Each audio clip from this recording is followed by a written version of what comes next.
7 दिन तक गिरिराज जी उठा लेंगे, कालिया नाग को पछाड़ देंगे, लेकिन मधुमंगल सीतामा के आगे ऐसे भीगी बिल्ली बन जाएंगे जैसे जी कितने बलवान है। मधुमंगल सीतामा मन सुखा तन सुखा। तन सुखा को नाम तन सुखा क्यों है पता है? वो तन ऐसोवा को फूंक मार दो तो ऑस्ट्रेलिया पहुंच जाए बिना वीजा के। वहां को नाम ही तन सुखा। ये इनके असली नाम नहीं है, ठाकुर जी ने रखो है। पत्रो दुबरो या हमारे वहां को नाम कहा तन सुखा। एक है धन सुखा। दोनों बात है। पत्रो दुबरो है लेकिन नाम बाको उल्टो रखो, ये व्यंगात्मक नाम है कैसो? पत्रो दुबरो पर नाम का रखो तन ते बड़ो सुखी है भैया। दोनों बातें, तन सुखा, तन ते सुखो भी और तन ते सुखी भी। जैसे ठाकुर जी कोई और ग्वाल बालन की मंडली तो मिले ना, देख ले भैया हम तो ज्यादा मत बोले, नहीं तो तन सुखा है बुला देंगे। वो तन सुखा कौन है? बोले हम में सब तो बलवान है। वो सामने वाले बालक डर जाए, बोले अच्छा लाला दिखाइयो, ए तन सुखा ने करके आ, तन सुखा आयो पत्रो दुबरो सीख सो। कोई जलेबी की दुकान या कोई बढ़िया मिष्ठान की दुकान दिखे ठाकुर जी को, ठाकुर जी कहे भैया हमें दे दे। बोले लाला जी ऐसी ना मिले, या के काजी कछु देनो पड़ेगो। अरे तू जाने ना है हमारे पास में गोकुल को सबसे धनवान व्यक्ति है। बोले कौन? बोले धन सुखा। धन सुखा ने करके आया, वहां के जन कितने कर्ज आए सबन पे। वहां को नाम है धन सुखा। एक है ठाकुर जी को सखा। वहां को मुख ऐसो है कि वह देख के यूं लगे कि रो है। ठाकुर जी तो पहली बार मिलो, ठाकुर जी ने वहां को, अरे भैया तू रो काई को रोए? अरे ना लाला रोए ना रो, मेरो चेहरा ही ऐसो है। ठाकुर जी वाह, वहां को नाम रख दियो मन सुखा।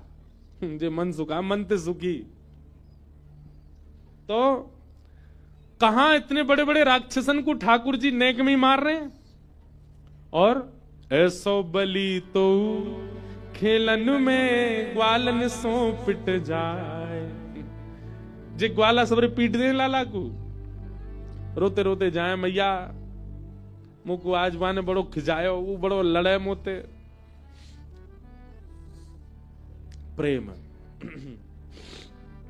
ये सब ब्रजवासीन को प्रेम है ठाकुर जी से, और ठाकुर जी को प्रेम है ब्रजवासीन से।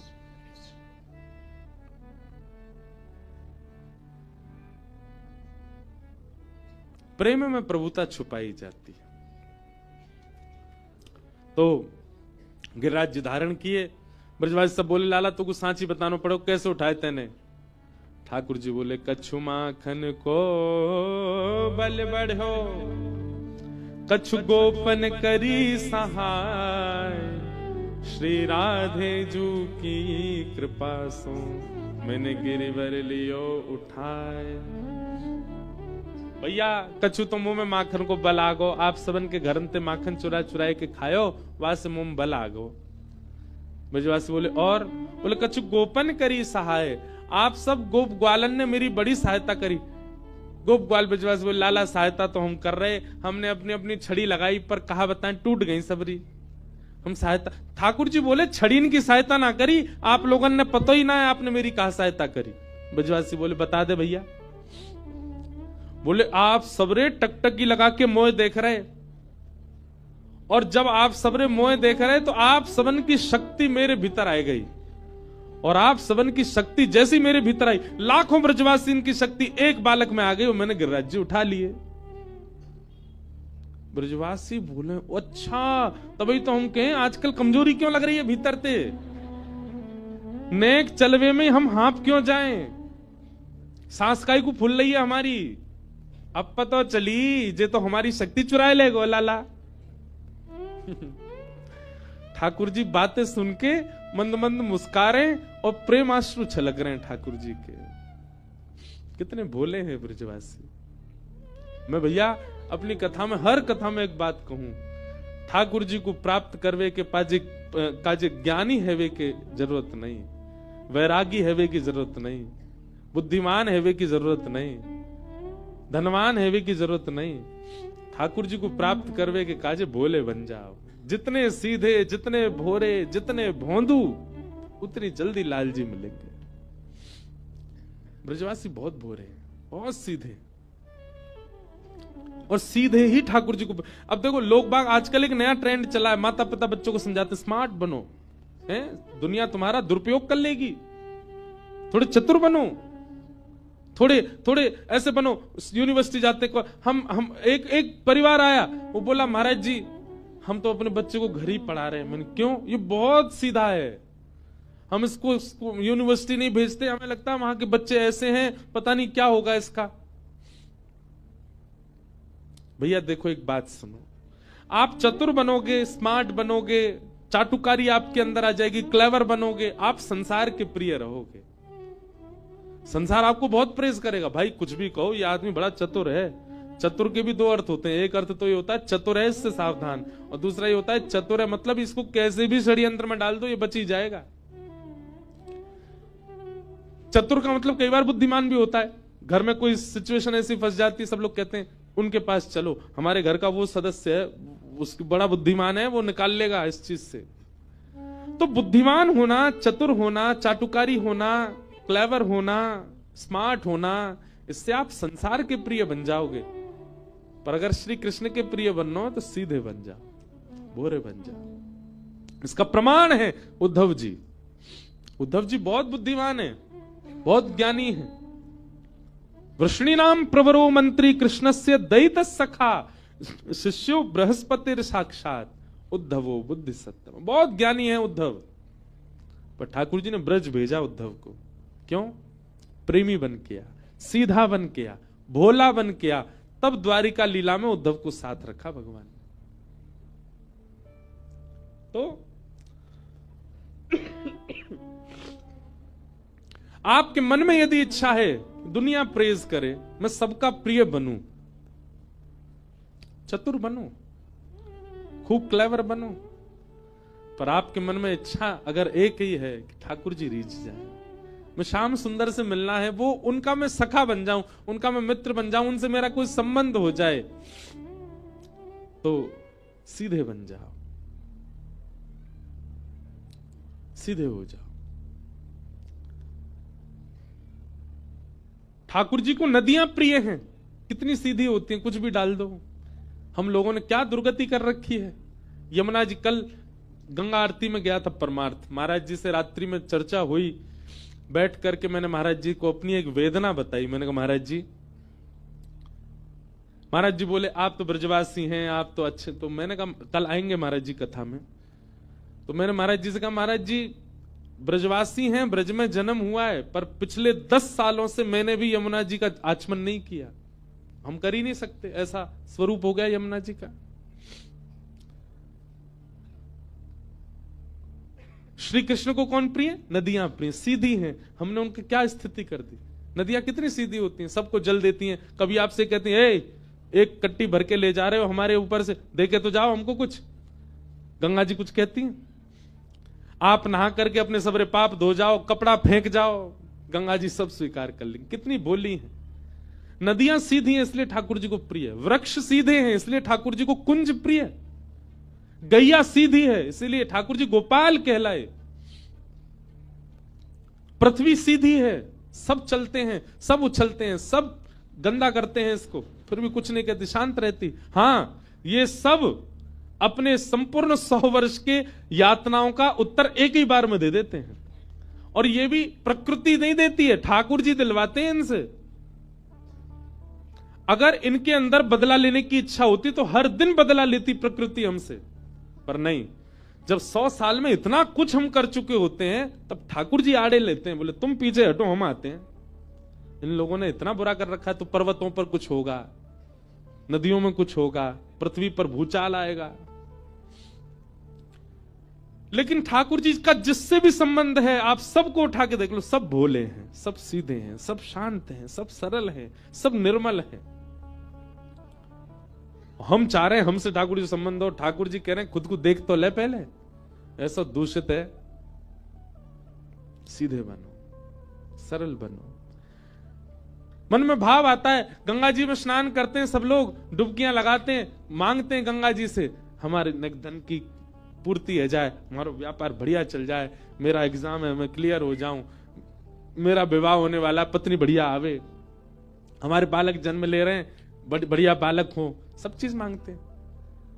पर पता नहीं क्यों मेरा मन होता है ये संसार मत मांगो, ये तो आपको मिलेगा, जो लिखा है सब मिल ही जाएगा, आपके कर्तव्यों से मिलेगा। आप गंगा जी से, आप देवताओं से, आप इन दैवी वस्तुओं से ये मांगो, एक डुबकी लगाओ, मैं सरल हो जाऊं, मैं सहज हो जाऊं, मेरे अंदर से चतुराई चली जाए, मुझे लोगों को देख करके ईर्ष्या होती है, मेरी ईर्ष्या दूर करो, मेरा क्रोध कम करो, मेरे अंदर कामुकता बहुत ज्यादा है, कम करो, अपने व्यवहार स्वभाव को बदलने की बात करो ना। वो तो कोई नहीं मांगता यहां पे। कभी किसी मनोकामना पूर्ण मंदिर में देखा किसी ने इस भाव से वो कपड़ा या नारियल बांधा है कि मेरा स्वभाव थोड़ा प्रिय हो जाए? कोई नहीं कहता।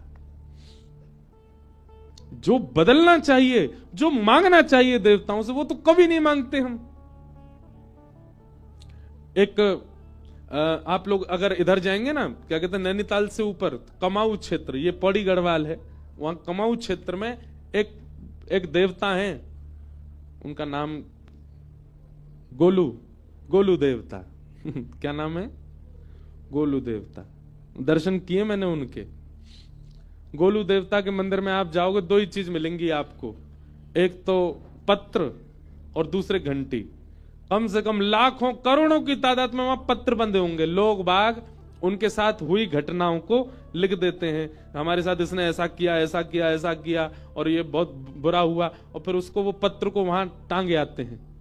तो गोलू देवता उसका न्याय करते हैं।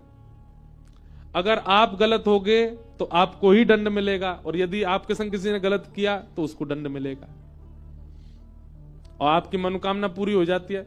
मतलब जिसका आपने नाम लिखा वो, उसको अगर दंड मिल जाता तो वहां घंटी चढ़ाते हैं लोग। गोलू देवता ऐसा कहते हैं, वहां के राजा थे वो न्याय देते थे सबको। जब राजा के प्राण जाने लगे तो फिर लोग बाग चिंतित हो गए, रोने लगे कि अब राजा चला गया, अब हमको न्याय कौन दिलाएगा। तो अपनी प्रजा के रुदन को देख करके राजा ने एक रूप धारण कर लिया देवता का। बोले मैं हमेशा अज्ञात रूप से यहां रहूंगा, आप सबको न्याय दिलाऊंगा। वहां न्याय दिलाते हैं सबको। पर वहां कभी किसी ने जाकर के अपनी शिकायत तो नहीं लिखी होगी, मैंने ऐसे ऐसे के संग गलत किया, हे गोलू देवता, मैंने उसके संग बुरा किया, मैंने ऐसा कर दिया। कोई अपनी बात क्यों नहीं रखते हो आगे?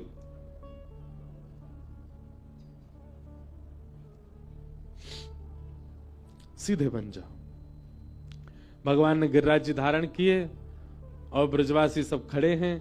7 दिन 7 रात्रि तक ठाकुर जी ने नख पर गिरिराज जी धारण करके रखे, और 7 दिन बाद जब इंद्र को पता चला कि ये परमात्मा है, अब इसमें भी विषय तो बहुत बड़ा है, आज हमको रुक्मिणी विवाह करना है, कि प्रश्न उठता है क्या इंद्र को भगवान ये नहीं पता चला कि ये भगवान है? 7 वर्ष का बालक 21 किलोमीटर लंबे चौड़े गिरिराज पर्वत को धारण करके खड़ा है, इंद्र को यह बात पता नहीं चली कि यह सामान्य बालक नहीं हो सकता? इस पर हम सब की दृष्टि कभी नहीं गई। हम सब तो हमेशा ये सुनते आए, कहते आए कि भैया 7 दिन तक ठाकुर जी ने गिरिराज जी, इंद्र को पता नहीं चला भाई ये बालक नहीं कर सकता, ये निश्चित ही कोई परमात्मा है। ये बात पता चली किसको? जयदेव महाप्रभु को। हमारे भारत में 1000 वर्ष पहले एक आचार्य हुए बंगाल में, जिनका नाम था श्री जयदेव, और जयदेव महाप्रभु ने ठाकुर जी की लीलाओं को गीत में, संस्कृत के गीतों में गाया, जिसको कहते हैं गीत गोविंद। अष्टपदियां हैं, उन्हीं अष्टपदियों में एक पद श्री जयदेव महाप्रभु गाते हैं। मैं कथाओं में गाता हूं, बहुत लोग गाते हैं उसको। उसी अष्टपदी के एक पंक्ति में श्री जयदेव महाप्रभु कहते हैं, ठाकुर जी आपने इतने बड़े गिरिराज जी उठाए, इंद्र को पता नहीं चला कि आप परमात्मा हो? भगवान जगन्नाथ जी बोले हां पता चला ही नहीं होगा। जयदेव महाप्रभु बोले ऐसा हो ही नहीं सकता। नन्हा सा बालक, 7 वर्ष का बालक कितना बड़ा होता? छोटा सा। और वो इतने बड़े गिरिराज पर्वत को लेके, चलो मान लीजिए 1 आध घंटा खड़ा हो गया तो भी चलो मान लिया कि कोई टोना होगा, कोई टोटका होगा, कोई देवता की शक्ति होगी। 7 दिन 7 रात्रि तक ऐसे ही खड़ा रहा। अरे वो बालक नहीं हो सकता। ब्रजवासियों को तो हम चलो मानते हैं कि उनके अंदर प्रेम बहुत है, वो भोले बहुत हैं, उनको नहीं दिखा। पर इंद्र तो बुद्धिमान है, देवताओं का राजा, उसको यही नहीं पता चला कि ये परमात्मा नहीं है। भगवान बोले इंद्र को पता ही नहीं चला होगा। जयदेव महाप्रभु बोले पर मुझे तो दाल में कुछ और काला लग रहा है, तो तुम्हें क्या लग रहा है? तब जयदेव महाप्रभु लिखते हैं, अभिनव जलधार सुंदर धृत मंदर धृत मंदर श्रीमुख चंद्र चकोर जय जय देव हरे। श्रीमुख चंद्र चकोर जय जय देव हरे। जयदेव महाप्रभु कह रहे हैं, अभिनव जल के समान नील वर्ण के श्री कृष्ण ने इतने बड़े गिरिराज पर्वत को धारण किया और 7 दिन 7 रात्रि तक इंद्र वर्षा ही करते रहे, उनको पता नहीं चला ये परमात्मा है। तो जयदेव महाप्रभु कहते हैं इंद्र को तो 7 मिनट में ही पता चल गया था कि ये परमात्मा है। 7 दिन नहीं, 7 मिनट में ही पता चल गया था कि ये परमात्मा है, गिरिराज जी धारण जिन्होंने किया है। तो फिर वो 7 दिन तक वर्षा क्यों करता रहा? जयदेव महाप्रभु कहते हैं, बोले मुझे तो ऐसा लगता है जब ठाकुर जी ने गिरिराज जी उठाए तो सब ब्रजवासियों ने ठाकुर जी को घेर लिया और ठाकुर जी के श्री स्वरूप के सामने, बिल्कुल नेत्रों के सामने वृषभानुनंदिनी श्री किशोरी जी खड़ी हैं। उनके रूप को देखने में ठाकुर जी को इतना सुख मिला, इतना सुख मिला। ठाकुर जी ने 7 मिनट में जैसे इंद्र को पता लगा कि ये परमात्मा है, इंद्र तो वर्षा बंद कर रहा था, ठाकुर जी ने कही, ए इंद्र अपने सबरे भंडार खोल दे, जितनी है सके उतनी वर्षा कर दे। आज किशोरी जी के रूप को देखवे को समय मिलो है, आज जी भर के किशोरी जी को देखवे को अवसर मिलो है। जब तक तेरी वर्षा को जल खत्म नहीं आ जाए तब तक करते ही रहियो, ताकि मैं किशोरी जी को देखता रहूं। प्रश्न हुआ, क्या ठाकुर जी 7 दिन में रीझ गए, बस किशोरी जी को 7 दिन तक देख पाए?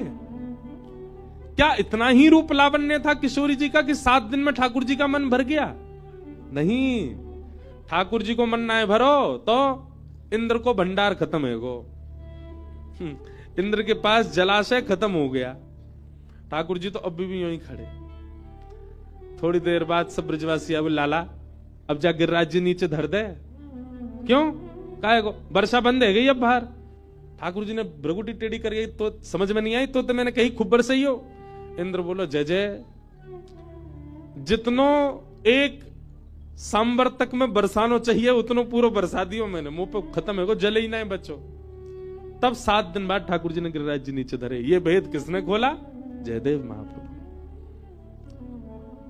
इसलिए श्री राधे जू की कृपा से मैंने गिरिवर लियो उठा, किशोरी जी की कृपा से मैंने गिरिराज जी उठाए। बोल गिरिराज धरण की, श्याम सुंदर श्री यमुने महारानी की, गोवर्धन नाथ की, गिरधर लाल प्यारे की, पूछरी के लौठा की, हुप हुप प्यारे। क्या बात है वंशी वारे।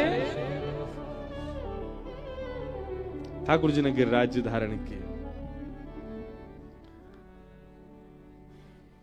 ऐसे गिरवर धारण की लीला सुनाई। अब आगे रासपंच अध्याय का प्रसंग आया। भगवान ने गोपियों के संग रास किया। अब विस्तार में ज्यादा नहीं करूंगा, पर थोड़ा सा भाव कहूं। मैं हर कथा में ही कहता हूं, रस और रास ये 2 शब्द हैं। रस का अभिप्राय होता है, बहुत ध्यान से सुनिएगा, रस का अभिप्राय होता है आप भगवत मिलन की इच्छा रखते हो, वो रस है। पर ठाकुर जी आपसे मिलन की जब इच्छा रखते हैं वही रास है। हम स्वयं का निर्माण ऐसा करें, स्वयं की भक्ति ऐसी करें, स्वयं का भजन ऐसा करें, स्वयं का जीवन ऐसा बना लें कि ठाकुर जी इच्छा रखें मुंह से मिलवे की। वही रास है। आज रास का प्रसंग आया, गोपियां अब उस स्थिति में आ चुकी हैं, ठाकुर जी उनसे मिलने का मन बना रहे हैं। भगवान पिता रात्रि शरदोत्फुल्ल मल्लिका विक्षरंतुम मनश्चक्रे योग मायाम उपाश्रित। स्पष्ट लिखा है रास पंचाध्यायी में, गोपियों ने ठाकुर जी के संग रास करने का मन बनाया, ये एक पक्षीय बात है। पर यहां स्पष्ट श्री शुकाचार्य जी कहते हैं, भगवान पिता रात्रि शरदोत्फुल्ल मल्लिका विक्षरंतुम मनश्चक्रे, ठाकुर जी ने मन बनाया गोपियों के संग रास करने का। ये बहुत ऊंची बात है। इसको सामान्यतया सुन रहे हो इसलिए सामान्य लग रही है आपको। आप बद्रीनाथ जाने का मन बनाओ, समझ में आता है, पर बद्रीनाथ जी आपके घर आवे को मन बनाए, ये विशेष बात है कि नहीं? आप वृंदावन जाओ, एक बात है, पर अब देखो एक और बात समझो। आप गंगा जी के पास आओ, ये रस है, और गंगा जी आपके पास आ जाए, ये रास है। ये रास किसके साथ हुआ? भगीरथ जी के साथ हुआ। भगीरथ जी के बुलावे पर, उनकी पीढ़ियों के आवाहन पर श्री गंगा जी जहां जहां से भगीरथ जी लेके गए, तहां तहां से गंगा जी चलती चली गई, उनके साथ रास हुआ। हम लोग केवल रस का अनुभव कर पाते हैं, हमारे साथ रास नहीं हुआ है। रास का मतलब है कि हमसे प्रसन्न हो गए ठाकुर जी और हम पर कृपा करके हमारे पास आ गए, तब रास समझो। रास का अनुभव कैसे कर सकते हो आप? मैं बताता हूं कथा में कि जब भी वृंदावन जाओ, पहले से ही कुछ विचार करके जाओ। वृंदावन जाएंगे तो मौसम ऐसा होगा, वृंदावन जाएंगे तो वायु ऐसी बह रही होगी, वृंदावन जाएंगे तो श्री बिहारी जी के दर्शन करने जाएंगे, वहां ऐसी भीड़ होगी, लोगों के मुख से ऐसे नाम प्रकट हो रहे होंगे। और श्री वृंदावन बिहारी जी का जब हम दर्शन करेंगे तो बिहारी जी की पोशाक ऐसी होगी, बिहारी जी के वस्त्र ऐसे होंगे, बिहारी जी का श्रृंगार मुकुट ऐसा होगा। वृंदावन में हमको ये पाने को मिलेगा, हम स्वयं नहीं जाएंगे पाने, कोई हमको दे जाएगा कि लो ये पालो। ऐसा ऐसा आपने कुछ विचार कर लिया, और वो सब विचार किया जो एक प्रकार से असंभव जैसा है, जो आपको पता ही नहीं है, वो आपने विचार कर लिया। अब जब आप वृंदावन गए और वहां आपकी विचार की हुई वस्तुएं मैच होने लग जाएं, तो समझ जाना आपके संग रास हुआ है, आपके संग रास हो रहा है। रस और रास,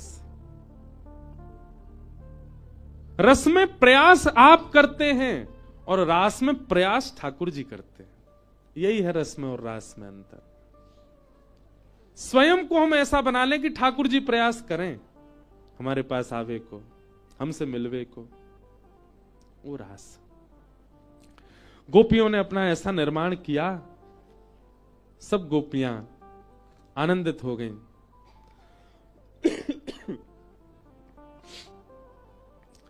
भगवान ने जैसी वंशी का नाद किया, कृष्ण प्रेम में उन्मुक्त गोपियों को वह स्वर सुनाई देने लगा।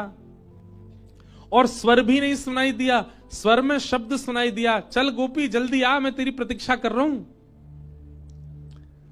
गोपियों को स्वर नहीं सुनाई दे रहा, वेणु की धुन नहीं है, धुन में शब्द है, और शब्द कान में आते ही कहता है अरे गोपी जल्दी आ। क्यों? वंशी बजा रहे हैं, सुनाई तो सबको दे रही है, पर वेणु की धुन में शब्द केवल उन्हीं को सुनाई दे रहा है जो कृष्ण प्रेम करती हैं गोपियां।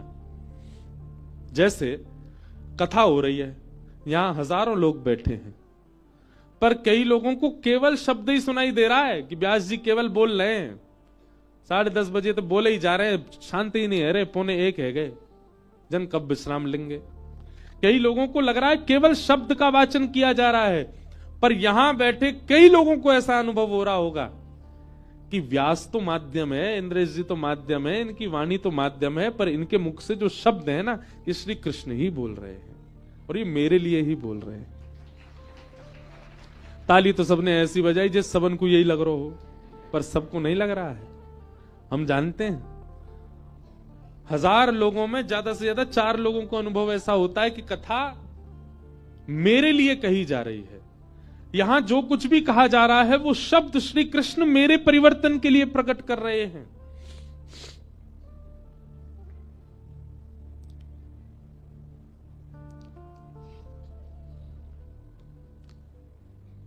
और जब ऐसा अनुभव होने लग जाए, व्यास तो माध्यम है, जैसे ये माइक माध्यम है मेरी बात को आप तक पहुंचाने का, ऐसे ही आपको मैं माइक लगूं और ये लगे ये पीछे जो खड़े बोल यही रहे हैं, समझ जाओ अब रास हो रहा है, अब रास का अनुभव है।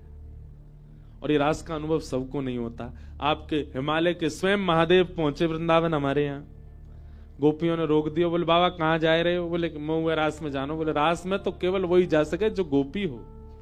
इसका मतलब क्या है? रास का अनुभव किसको हो सकता है? जो गोपी है। और गोपी का स्वरूप क्या है? दर्शन को नैना तपे, वचन सुनन को कान, मिलवे को हियरा तपे, हिय के जीवन प्राण, गोवर्धन वासी सांवरे, गोवर्धन वासी। ये गोपी है जिसके नेत्र व्याकुल रहते हैं कृष्ण को देखने को, जिसकी जिह्वा व्याकुल रहती है उनके नाम को गाने के लिए, जिसके कान व्याकुल रहते हैं कथा श्रवण के लिए, जिसके पैर व्याकुल रहते हैं प्रदक्षिणा के लिए, जिसके हाथ व्याकुल रहते हैं सेवा और स्पर्श के लिए श्री कृष्ण के, उसी को गोपी कहते हैं। और हम गोपी नहीं हैं, हम सब गोपी नहीं हैं। हम बिना कृष्ण के रह लेते हैं। हमें दर्शन को ना मिले ठाकुर जी चलेगा काम, सुनने को ना मिले कथा चलेगा काम, प्रसाद ना मिले चलेगा काम, पैर प्रदक्षिणा ना करें चलेगा काम, सेवा ना हो हाथ से चल जाता है हमारा काम। हम गोपी नहीं है। गोपी कौन? जो रह ही ना पाए श्री कृष्ण के बगैर। सर्वांगीण इंद्रियों में केवल एक रस जाता है और वो रस है श्री कृष्ण, वो है गोपी। जब महादेव गोपी बने तब रास में प्रवेश मिला। गोपियां सब रास कर रही थी ठाकुर जी के साथ, तभी गोपियों को अभिमान हो गया कि हम सब परम सुंदरी हैं, इसलिए हमारी सुंदरता पर श्री कृष्ण रीझ गए। अब आप कहेंगे महाराज गोपियों के अंदर यह विकार कैसे आ गया? गोपियां तो अनन्य पूज्या हैं, गोपियां तो अनंत पूज्या हैं, फिर उनके मन में यह विकार कैसे आ गया कि हम बहुत सुंदर हैं? और जब यह विकार उनके भीतर था तो फिर ठाकुर जी ने उनके संग रास क्यों किया? बंधुओं, कई लीलाएं मुझे और आप सबको समझाने के लिए होती हैं। ये गोपियों के अंदर मान आना कि हम बहुत सुंदर हैं, ये इसलिए हुआ कि हम आप सब समझें। कई बार हमारी सेवा से हमारी इच्छा यह होती है कि ठाकुर जी प्रकट हो जाएं। मैं एक बात कथा में बता रहा था कि एक बार मैं और मेरे लाल जी, हम दोनों विदेश, अकेले मैं और लाल जी और कोई नहीं। विदेश जाना हमको वैसे प्रिय नहीं, पर इसलिए प्रिय क्योंकि मैं और लाल जी अकेले जाते हैं। सेवा बहुत बढ़ जाती है पर हम ही करते हैं, हमारी गोद में ही बैठते हैं। अब यहां तो सब लोग हैं, सब सेवा करते हैं। अब हम कथा करते हैं, लाल जी यहां से वहां भी आ जाते हैं, कई बार सब होता। पर विदेशों में तो यह है कि लाला खावे को भी मेरे हाथ थे, सोवे को भी मेरे हाथ थे, उठे को भी मेरे हाथ थे, श्रृंगार भी मेरे हाथ थे, जाएगा वो मेरे हाथ थे। और फ्लाइट में हम जाते हैं तो हमारा एक अद्भुत है, ठाकुर जी की एक ऐसी बनी हुई है, यहीं बैठ जाते हैं छाती में ही। उसमें एक बड़ी झीनी सी एक जाली है, उसमें से ठाकुर जी देखते रहते हैं बाहर, और ऐसे हम धीरे से ऐसे पटका से ढक लेते हैं, तो लाल जी पता ही नहीं चलता किसी को कि यहीं बैठे हैं। तो विदेश यात्रा में ये सुख रहता है, लाल जी संग ही रहते हैं। तो एक बार हम जा रहे थे, रात्रि का समय, सब सो रहे हैं हवाई जहाज में, मैं और लाल जी दोनों बैठे। थोड़ी देर बाद पता नहीं एक मन में भाव आया, मैं लाल जी आप ऐसे ही रहते हो हमेशा, हाथ पांव दुख जाते होंगे आपके, या हाथ नीचे कर ले हो। और मैं कोई तो ना कहूंगो, चिंता मत करो, मैं कोई ना बताऊंगो। आज तो कोई देख भी ना रहो आपको, मैंने इतनी सेवा करी आपकी, मैं एक तो प्रसन्नता दिखाए दो कि आपने हाथ नीचे कर लिया, फिर ऊपर कर लियो, एक क्षण नीचे करके फिर ऊपर कर लियो, बिल्कुल सहज हो जाओ। जैसे एक प्रेम करने वाला दूसरे प्रेम करने वाले से कहता है कि तुम सहज हो जाओ, अब मैं केवल तुम्हारा हूं, तुम चाहे मुझसे जो कहो, चाहे मुझे जो बोलो, वैसे ही मैं ठाकुर जी से बोला कि अब आप सहज है जाओ। बहुत देर लीला चली, थोड़ी देर मैंने आंख बंद करी, अच्छा मैं ठाकुर जी 10 तक गिनती गिनना है, हाथ नीचे कर लियो एक बार, और 10 गिन के जैसी आंख खोलूंगा एक बार ये हाथ यूं दिखाई दियो, फिर ऊपर कर लियो, कोई से नहीं कहूंगा। खूब हाजी हजूरी कर ली, खूब पाम पूज लिए, खूब प्रार्थना कर ली, खूब बात कर ली, ठाकुर जी ने हाथ नीचे नहीं कियो। ठाकुर जी को बगल में सिंहासन वह में पौड़ा दिए, आंख बंद करके जैसे मैं थोड़ी देर लेटो तो अपने आप ही अंदर से ऐसा स्वर आया, ऐसी एक मतलब अपने आप मेरा ही स्वर था, मेरी ही भावना थी, पर अंदर से ऐसी भावना आई मानो ठाकुर जी यूं कह रहे हैं मैंने अगर हाथ नीचे कर दियो तो सबसे पहले कथा में जाके सुनावे वो सबन को, मेरे लाला ने हाथ नीचे कियो। अच्छा, हाथ नीचे करवे से कोई दिक्कत नहीं है, पर ठाकुर जी को हाथ नीचे करने में, चलने में, फिरने में, उछलने में कोई दिक्कत नहीं है। ठाकुर जी को केवल एक चीज से दिक्कत है, मैं आपको बता भी दूं उससे भी ठाकुर जी को कोई दिक्कत नहीं है। ठाकुर जी को दिक्कत यह है कि मैंने आके आगे हाथ नीचे कर लियो, या बात को कहीं आपको अभिमान नहीं है जाए कि देखो मेरी भक्ति से मेरे लाला ने हाथ नीचे किया। ठाकुर जी को इस बात की चिंता रहती है कि अगर मैं कहीं असहज भयो तो कहीं मेरे अर्चक को मान नहीं है जाए। मेरी भक्ति की पराकाष्ठा देखो, ठाकुर जी ने हाथ सीधे कर ली। यही बात रास में समझा रहे हैं। गोपियों के संग रास करते करते करते करते गोपियों को जब ये मान हुआ कि हम बहुत सुंदरी हैं, ठाकुर जी ने मानो हम सबको संकेत किया, मैं इसीलिए सहज नहीं होता क्योंकि मेरे सहज होते ही अर्चक को ये मान हो जाता है कि वो कुछ है।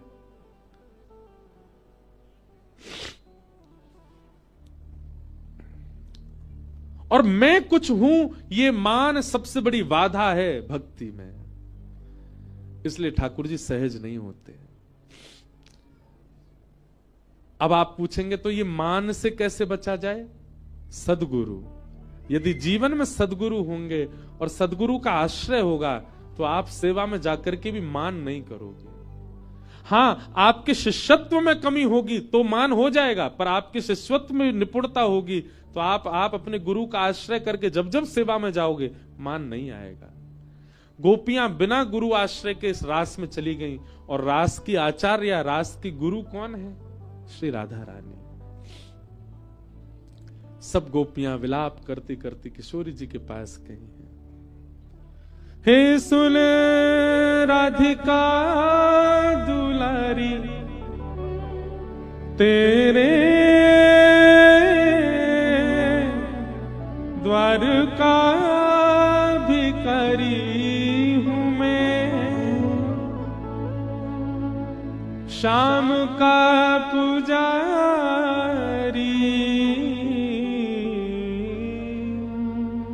पीड़ा है हमारी हमें श्याम ना मिला, हमें श्याम ना मिला, हमें श्याम ना मिला, हमें श्याम ना मिला।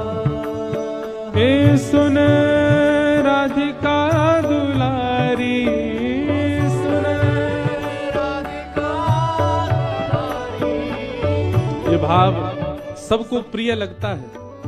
गंगा जी के तट पर, यमुना तट पर किशोरी जी से प्रार्थना गोपियां कर रही हैं। हम गंगा तट पर प्रार्थना महादेव से करें, क्योंकि महादेव भी रास की एक गोपी हैं। हम भी प्रार्थना करें, और ये प्रार्थना नेत्र बंद करके हो, चित्त में श्यामा श्याम का स्मरण करके हो। सब लोग भाव से सुन राधिका दुलारी, सुन राधिका दुलारी, तेरे द्वार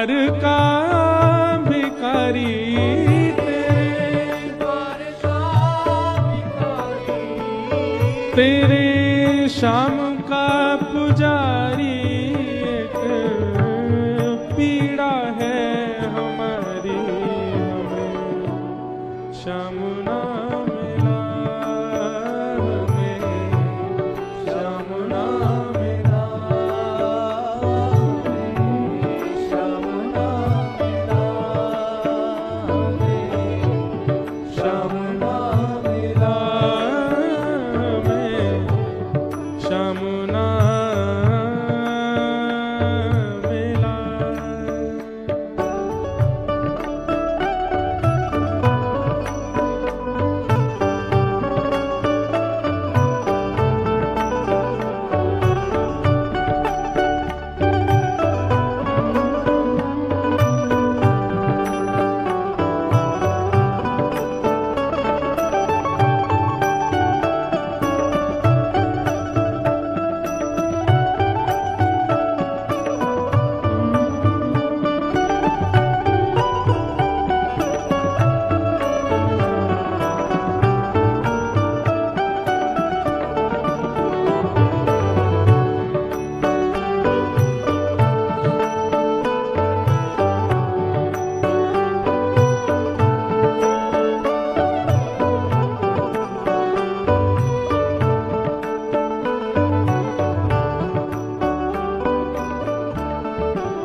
हम सोचते थे कहाँ कहीं कुंजल में होगा, हम सोचते थे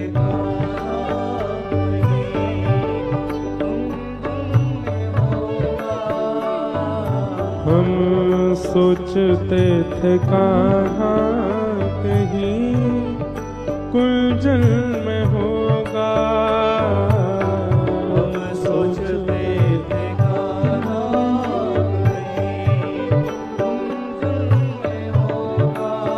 हो अभी तो मिलन का हमने सुख नहीं भोगा, अभी तो मिलन का हमने सुख नहीं भोगा, अभी तो मिलन का हमने सुख नहीं भोगा, अभी तो मिलन का हमने सुख नहीं भोगा। सुन के प्रेम की परिभाषा, प्रेम की परिभाषा मन में बंधी थी जो आशा, मन में बंधी थी आशा हुई रे निराशा, झूठी दे गया दिलाशा, हमें श्याम ना मिला, हमें श्याम ना मिला, हमें श्याम ना मिला, हमें श्याम ना मिला। हे सुन राधिका दुलारी, सुन तेरे द्वार का भिखारी,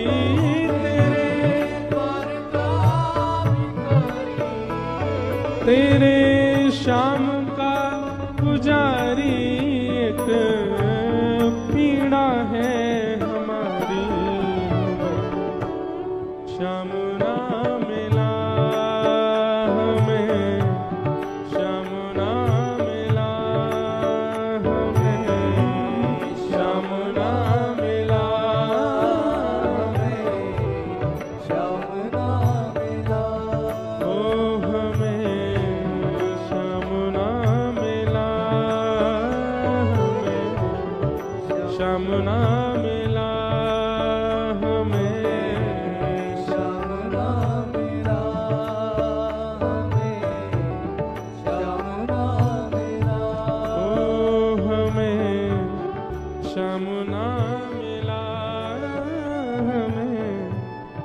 श्याम नाम मिला।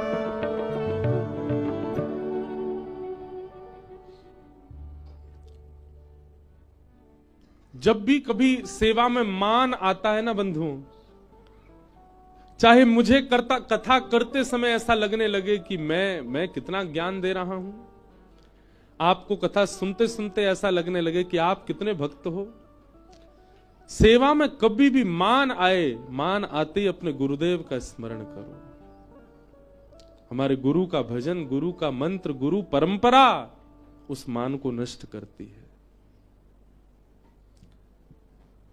गुरु का स्मरण हर समय करना चाहिए, पर जब मान आवे चित्त में, मान आने से ठाकुर जी तो दूर चले जाते हैं, तो उनका स्मरण कैसे करोगे? पर गुरु नहीं जाते, इसलिए गुरु स्मरण करो। गोपियों ने आचार्य गुरु स्वरूपा श्री किशोरी जी की शरण ली, और तब किशोरी जी की कृपा से गोपियों ने गोपी गीत गाया। जयति तेधिकम जन्मना ब्रज श्रयत इंदिरा सस्वदत्र दैत दृश्यता दीक्षुतावक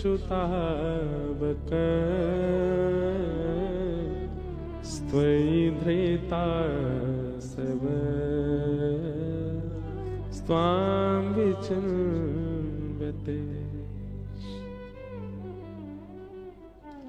गोपियों के द्वारा गोपी गीत गाया, सब गोपियां रुदन करने लगी। रुरुदो स्वस्वरम राजन कृष्ण दर्शन लालसा। कृष्ण दर्शन की लालसा से जब गोपियों ने रुदन करना प्रारंभ किया, उन सब के भाव से ताशामाबिर्भूत सौरी स्मयमाय मुखाम्भुज पीताम्बर धरश रघवी साक्षान मनमथ मनमथ। ठाकुर जी वहीं प्रकट हो गए। बोलो रास रासेश्वर भगवान की। गोपियों के साथ ठाकुर जी ने महारास किया। पहले रास हुआ था, अब महारास। इसके दो अर्थ हैं। बिना गुरु के जब आप भाव में प्रवेश करते हैं तो रास होता है, पर जब गुरु कृपा से भाव में प्रवेश करते हैं तो मान नहीं आएगा, इसलिए महारास होगा। रास का एक समय होता है, अवधि होती है, वो उतनी अवधि में विश्राम हो जाएगा, पर महारास विश्राम नहीं होता, महारास तो चलता रहता है। मीराबाई के साथ रास प्रारंभ हुआ था, पर जब गुरु जीवन में आ गए तो महारास चला अंतिम श्वास तक। आप सबके जीवन में निश्चित है रास प्रारंभ हो चुका होगा, पर अब महारास होना चाहिए। महारास कभी विराम नहीं लेता, रास का तो विश्राम हो जाता है। बहुत विस्तार है, अब मैं कहां तक उस भाव में प्रवेश करूं, हम बस प्रणाम मात्र करते हैं। ठाकुर जी ने महारास किया और महारास में महादेव पधारे।